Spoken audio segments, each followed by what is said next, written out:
나경원 불출마가 변수가 돼버렸어요, 이제. 나경원 100기. 일단 왜 그만뒀는지 나경원 의원 이야기 들어보시죠.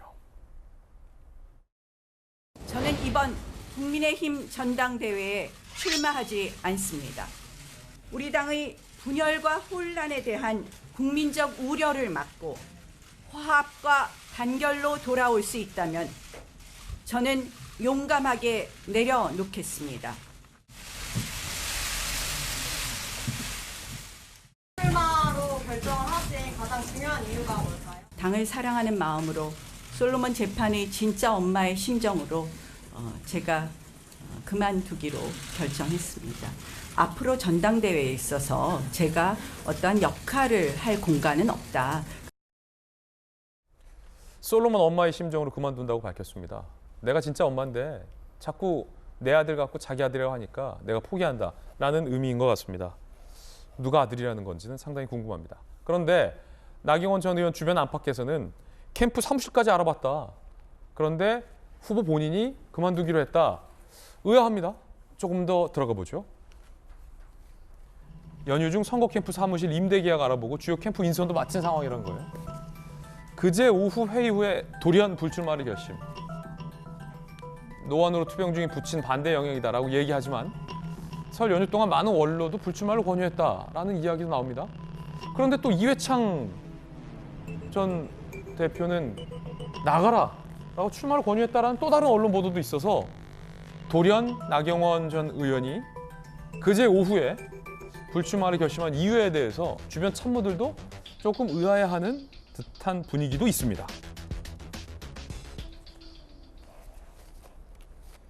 박용진 의원께서는 나경원 전 의원이 왜 갑자기 왜냐면 캠프 인선도 마쳤고 임대 계약까지 지금 알아보고 있는 상황에 그제 오후에 갑자기 안 나간다 이랬다는 거잖아요.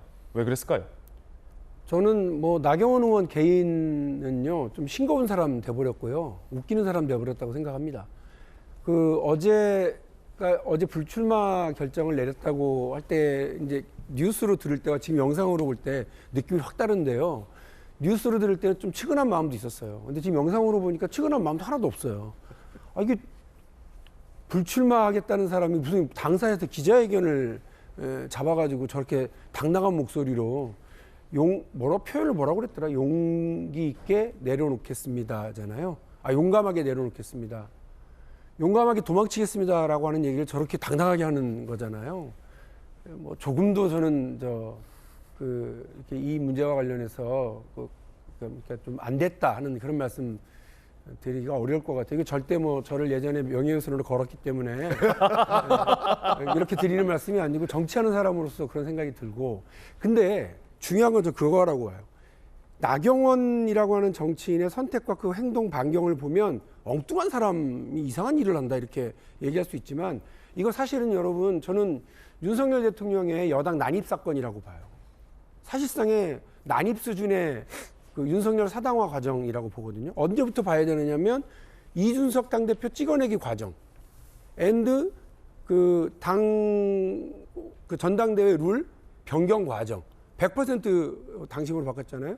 결선 투표하는 과정. 그리고 이제 나경원 전 의원을 향해서 구박하고 이렇게 눈치 주고 하는 그 과정을 쫙 보세요, 여러분. 이게 아주 일방적이고 노골적으로, 심지어는 아주 폭력적으로 이제 윤석열 대통령의 사당으로 전환하는 과정으로 보거든요. 강 건너 불구경 이런 느낌으로 보면 민주당으로서는 좋은 느낌일 수는 있습니다만 우리 정치가 이렇게 가서는 안 되는 것 아닐까 하는 생각이 듭니다.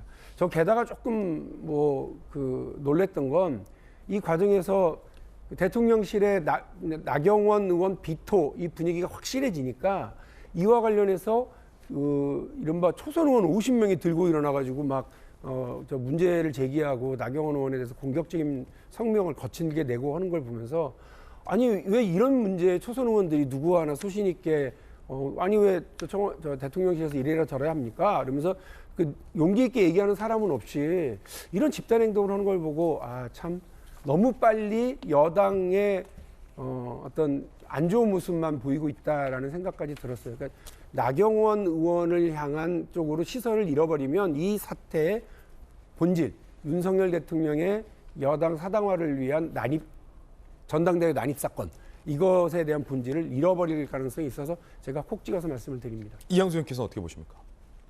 글쎄요, 그 대통령실에서 직접 개입했다라고 하는 이제 말씀에는 사실 동의하기가 어렵고요. 왜냐하면은 국회의원들이 초선 의원들이 뭐 한 50여 명 이렇게 참여해서 뭔가를 이렇게 하는 것에 그리고 대통령실에서 조직적으로 뭐 연락을 한다든지 해서 했기는 좀 어려웠을 것 같고 아마 초선 의원님들 사이에서 그런 공감대가 형성된 거 아닌가 하는 생각이 듭니다. 그런데 그 방식에 있어서는 저도 사실은 뭐 찬성하지는 않습니다.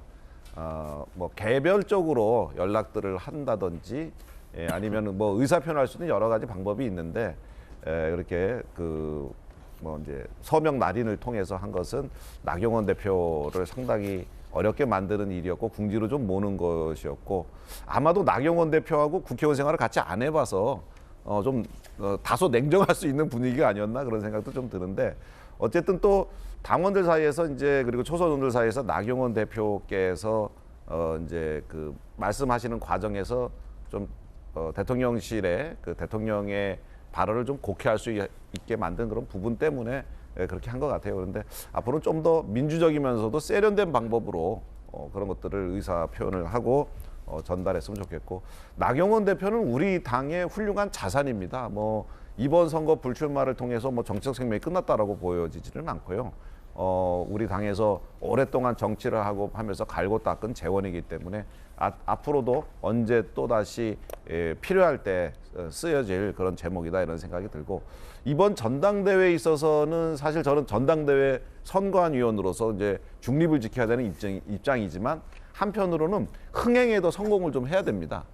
근데 이 흥행 성공을 위해서는 사실 좀 많은 사람들이 많이 나와서 그 중에 제일 표만이 얻는 사람이 당대표가 되는 그런 구조가 좀 좋은데 이게 후보들이 한 명 한 명 이제 그 유불리라든가 본인의 선택에 따라서 이렇게 드랍을 하게 되면 나중에 너무 그 좀 소수의 인원만 가지고 선거를 해야 되면 흥행에 있어서 조금 그 좀 국민적 관심이 좀 떨어지지 않을까 하는 그런 우려는 같습니다. 그래서 저는 오늘도 이제 선관위 회의를 해야 되는데 지금 흥행을 일으킬 수 있는 방법, 국민들의 관심이 여당 대표가 누가 되느냐에 관심의 초점이 맞춰질 수 있도록 최선을 다하겠습니다. 예, 아마 이제 나경원 의원도 많은 고민을 했을 텐데 대통령과 아예 갈라서는 갈등 국면으로 당을 몰고 가서 안 된다라는 어떤 대승적인 어떤 결단, 판단도 좀 있었던 것 같다라는 언론 보도도 좀 많이 나오고 있습니다.